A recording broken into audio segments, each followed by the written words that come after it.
বলো কিছু দাদা, কেরম লাগছে ঘুরতে এসে? ভালো লাগছে, আমি কলকাতা থেকে আসছি, খুব আনন্দ পাচ্ছি। এই বয়সেও যে বসে আনন্দ করছি এটাই অনেক। কচি কচি ছোড়াদের সাথে খুব ভালো লাগছে। আর আরেকটা পার্টনার খেনে খেনে তুই খেনে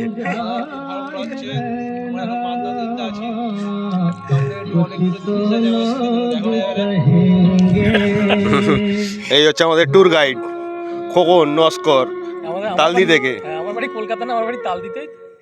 যদি কেউ ঘুরতে আসেন এর সাথে সম্পর্ক করতে পারেন, নাম্বার পরে দিয়ে দেওয়া হবে, ঠিক আছে? আর আমি এদের সাথে এসেছি, খুব ভালো লাগছে, আনন্দ করছি। এখন মাতলা নদীর মধ্যিখানে দাঁড়িয়ে আমাদের মাছ ভাজা মুড়ি এসব খাওয়া দাওয়া হচ্ছে, মাছ ধরা হচ্ছে, বেশ কাঁকড়া ধরছে। আশেপাশে দেখতেই পাচ্ছেন চারদিকে ম্যানগ্রোভ ফরেস্ট পুরো ভর্তি। এই হচ্ছে আমাদের মুড়ি মাছ ভাজা মুড়ি। এই দেখুন দুজনে বন্ধু করে ফেলেছে, দুজনে মিলে নৌকা চালাবে বলে যে পার্টনারশিপ নেবে।